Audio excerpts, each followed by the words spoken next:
اگر چاہتے ہیں کہ کوئی ایسا عمل ہو جو رونگٹے کھڑے کر دینے والا عمل ہو، رونگٹے کھڑے کر دینے والا عمل ہو، رونگٹے کھڑے کر دینے والا عمل ہو، اگر آپ چاہتے ہیں کوئی ایسا عمل ہو، ایک بار سورت اخلاص قل ہو اللہ پڑھے، صرف ایک بار، صرف ایک بار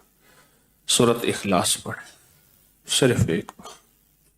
اور جب پہنچے نا اللہ الصمد قل هو اللہ احد اللہ الصمد. میں یہاں بھونٹ پورا میں کچھ دن رہا اور ایک صاحب میرے پاس آئے، مجھ سے کہنے لگے کہ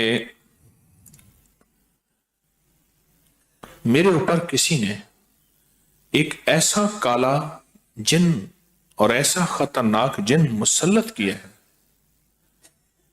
کہ جو میں آنکھوں سے دیکھتا ہوں اور میری بیوی آنکھوں دیکھتی ہے، بچوں کو نظر نہیں آتا، کوئی گھر میں آئے اس کو نظر نہیں آتا، میں آنکھوں میں دیکھتا ہوں. کہنے لگا ایسے دیوار کے اندر چلا جاتا ہے، پھر دیوار سے باہر نکل آتا ہے، چھت کے اندر جاتا ہے اور چھت پھٹتی محسوس ہوتی ہے، ہم ڈر کے بعض اوقات ہٹ جاتے ہیں کہ چھت پھٹی ہے گر نہ جائے، پھر وہ مل جاتی ہے، پھر ایسے چلا جاتا ہے. وہ کالا جن ایسے چلا جاتا ہے، ایسے آ جاتا ہے. کہا کہ اسے کسی نے ہمارے اوپر مسلط کیا ہے، مسلط کیا ہے. ان کے کچھ مسائل تھے، کوئی آپس میں مسلط کیے، اور کہا کہ وہ جن ایسا ہے ہمیں عبادت نہیں کرنے دیتا، تسبیح نہیں کرنے دیتا، وظیفے نہیں کرنے دیتا، اعمال نہیں کرنے دیتا، ہمارا منہ بند کرتا ہے. مجھے آج بھی اس بندے کے الفاظ یاد ہیں. دو اس کے ساتھ بوڑھی خواتین تھیں، ایک بہن تھی ایک بیوی تھی، بیچارہ حالات کا ستایا مرا ہوا، کوئی 60 65 کے 70 کے قریب اس کی عمر تھی. کہنے لگا کہ جب میں قل ہو اللہ پڑھتا ہوں تو اس کی گرفت ڈھیلی پڑ جاتی ہے، اور جب میں پڑھتا ہوں نا اللہ الصمد، تو کہا کہ اللہ الصمد پڑھتے ہی وہ ایک دم دور ہو جاتا ہے، ایسے جیسے کسی چیز کو کوئی دھکا دے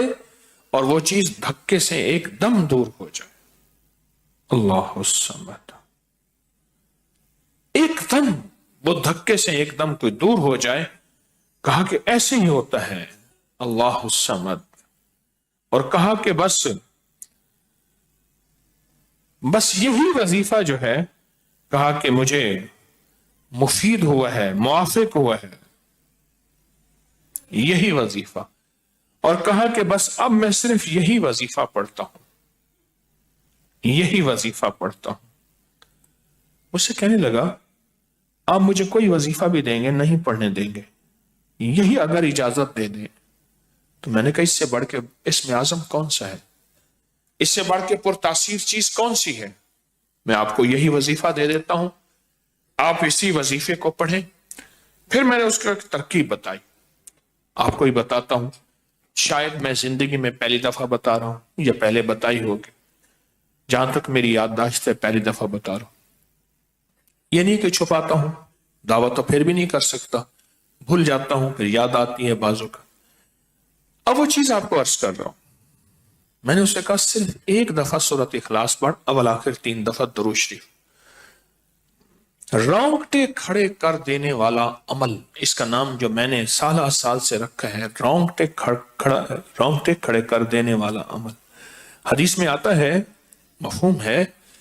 کہ جب بندے کی اضطراری کیفیت ہوتی ہے، بے چین بے قرار پریشان ہوتا ہے، مستر، اس وقت عرش الہی ایک دم میں حرکت میں آتا ہے، رحمت متوجہ ہوتی ہے اور اللہ کا عرش ہل جاتا ہے. رونگٹے کھڑے کر دینے والا عمل، ایسا عمل جس میں انسان جو ہے بس ایک پل میں ایسے بے چین بے قرار ہو. اس کی ترکیب یہ ہے کہ والا کر درود پاک 3 بار، ایک دفعہ سورۃ اخلاص پڑھیں، اور پڑھ کے جب اللہ الصمد پہ پہنچے نا تو اس کو ہلکا ہلکا دل میں دہرائیں، اللہ الصمد اللہ الصمد، دہرائیں توجہ سے، دہراتے جائیں دہراتے جائیں دہراتے جائیں. پہلے الفاظ آتے ہیں غور سے سنیے گا، پہلے الفاظ آتے ہیں، پھر کیفیات آتی، پہلے الفاظ آتے ہیں پھر کیفیات آتی ہے، پہلے الفاظ آتے ہیں، انسان پہلے الفاظ سے، بچہ نا، اسی بچے کو آپ ایسے لوگوں میں، بچے کو ایسے لوگوں کے ساتھ پلنے کے لیے جو بول نہیں سکتے، بچہ کبھی نہیں بولے گا، ہوں کرے گا، کرے گا، بول نہیں سکے گا، کیونکہ بچہ الفاظ چنتا ہے پھر وہ الفاظ بولتا ہے، پہلے الفاظ ہوتے ہیں۔ کسی نے پوچھا، حضرت میرا دل ذکر نہیں کرتا، بس زبان سے کرتا ہوں۔ کہا مبارک ہو، اللہ نے جسم کے ایک حصے زبان کو قبول کر لیا ہے، اس کو نہ چھوڑنا، ایک وقت آئے گا دل بھی قبول ہو جائے گا، ایک وقت آئے گا دل بھی قبول ہو جائے گا، اس زبان والے ذکر کو نہ چھوڑنا، ایک وقت آئے گا دل بھی قبول ہو جائے گا، اس کو نہ چھوڑنا، اس کو نہ چھوڑنا، حقیقت کہہ رہا ہوں۔ میں نے اس سے کہا کہ ایک ایسا کام کر، تنہائی میں بیٹھ، اور تنہائی میں بیٹھ کے نا، بس صرف تو ہو، اللہ ہو اور بندہ ہو، تنہائی میں بیٹھ، اور تنہائی میں بیٹھ کر، تنہائی میں بیٹھ کر آپ نے ذکر کرنا، تنہائی میں بیٹھ کر آپ نے ذکر کرنا، تنہائی میں بیٹھ کے، اور اللہ الصمد کی ضربیں لگانی ہے دل پہ، دل پہ، دل پہ۔ پڑھنی صرف ایک دفعہ سورۃ اخلاص ہے، اور جب دیکھیں نا رونگٹے کھڑے ہو گئے ہیں اور انگ انگ میں سے آنسو بہنا شروع ہوئے ہیں، آنکھوں سے، آنسوں سے، اور دل سے، اور کیفیات سے، ہر جسم کا حصہ اللہ کی طرف متوجہ ہو گیا ہے، ہر دل کا حصہ، ہر جسم کا حصہ، ہر رگ رگ رگ رگ رگ رگ اللہ کی طرف متوجہ ہو گئی ہے، تو پھر اللہ کے ساتھ تعلق بنا، اور اپنی مراد، اپنی آس، اپنی امید اللہ کے سامنے پیش کر، اپنی مراد، اپنی آس، اپنی امید اللہ کے سامنے پیش کر، اور اللہ الصمد کو دوہرا دوہرا دوہرا دوہرا دوہرا۔ یہ جو جنگلوں میں کہتے ہیں چلا کیا فلاں بابا جی نے، پہاڑوں کی غاروں میں چلا کیا فلاں بابا جی نے، کنووں کے اندر چلا کیا، ابھی بھی ایسے کنویں موجود ہیں جس کے نیچے اتر کے پانی بھرتے تھے، اس کو ہمارے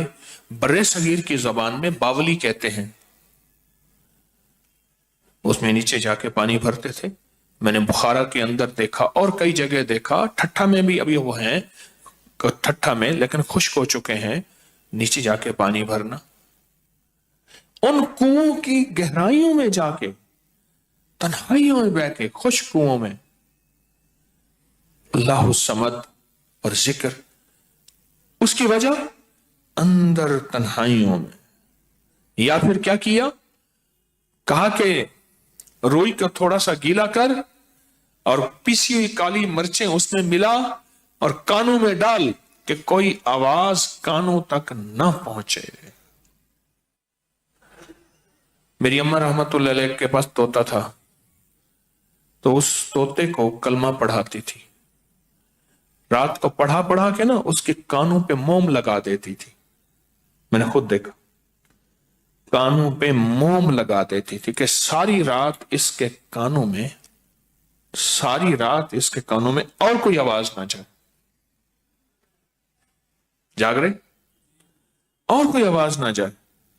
اچھا ایسا کرتے رہے کرتے رہے، میں نے خود دیکھا کچھ عرصے کے بعد اس نے کلمہ پڑھنا شروع کر دیا۔ ایسے ہی ہم اگر مشق کر لیں، جانور کی مشق ہو جائے تو اس کو کلمہ زبان پہ آ جاتا ہے۔ اگر ہم کبھی بھی کسی جنگل ویرانے میں، کبھی گھر کی تنہائیوں میں، کبھی کہیں بھی ایک دفعہ سورۃ قل ہو اللہ پڑھیں اور ایک دفعہ سورۃ اخلاص پڑھیں، اور ایک دفعہ سورۃ اخلاص پڑھیں، لیکن اللہ الصمد کو بہت زیادہ دوہرائیں۔ اصل میں اللہ میں نقطہ نہیں، صمد میں نقطہ نہیں، یہ حروف صوامت ہیں، یہ بے نقطہ حروف ہیں، اور ان بے نقطہ حروف میں بہت طاقت بھی ہے، بہت تاثیر بھی ہے، بہت کمال بھی ہے۔ اللہم اغفر لی ولوالدی وللمؤمنین والمؤمنات والمسلمین والمسلمات۔ آپ اس وظیفے کو اٹھائیں، اس میں ذرا چنیں کہ بے نقطہ حروف کتنے ہیں۔ آپ کو ایک حیرت ہوگی، اور آپ کو حیرت ہوگی کہ اچھا یہ کیا ہے۔ جو طبیب کامل ہو جاتا ہے نا، یاد رکھیے گا، جو حکیم پختہ کار ہو جاتا ہے، جو ڈاکٹر پختہ ہو جاتا ہے، وہ کسی کا نسخہ دیکھتے ہی نا ایک پل میں دوائیں دیکھتا ہے اور دوائیں پڑھتا ہے، کہتے بس اس میں تھوڑی سی تبدیلی کر دیں باقی ٹھیک ہے، یا کہتے ہیں نہیں تبدیل نہ کریں یہی ٹھیک ہے۔ اسے پتا ہے یہ اس جسم کے مطابق، اس بیماری کے مطابق یہ عین صحت ہے، عین تندرستی ہے۔ اسی طرح جو وظائف کی دنیا کا بندہ ہوتا ہے اور اس کو وظائف کی دنیا میں پختگی مل جائے تو وہ بھی ایک پل میں وظیفے کے اندر کی طاقت دیکھتا ہے کہ اس میں حروف عطشی کتنے ہیں، خاکی کتنے ہیں، آبی کتنے ہیں، بادی کتنے ہیں، صوامت کتنے ہیں، قمری کتنے ہیں، شمسی کتنے ہیں، اور اس کے اندر وہ حروف کتنے ہیں جو نوری ہیں، وہ کتنے ہیں۔ ایک پل کے اندر اسے وظیفے کی طاقت اور تاثیر، اور ایک پل کے اندر اس کے کمالات اس کے اندر کھل جاتے ہیں۔ اندیکھا جہان ہے، لاہوت مالاکوت کا جہان ہے۔ ایک صحابی حضرت معاذ بن جبل رحمت اللہ رضی اللہ تعالیٰ عنہ، وہ فرماتے ہیں کہ زندگی محدود ہے، علم لا محدود ہے۔ انہی کا فرمان، شاید انہی کا فرمان ہے کہ زندگی محدود ہے، علم لا محدود۔ تو جو علم لا محدود ہے اس کو ہم نے اپنی عقل سے سمجھنے کی کوشش کریں، اپنے شعور سے سمجھنے کی کوشش کریں، اپنے احساس اور ادراک سے سمجھنے کی کوشش کریں تو نہیں سمجھ سکتے۔ علم ہے ہی لا محدود، اس کی حد نہیں ہے۔ کبھی اگر آپ رونگٹے کھڑے کر دینے والے عمل کو چاہیں نا تو بیٹھ کے اس کی مشق کر لیں۔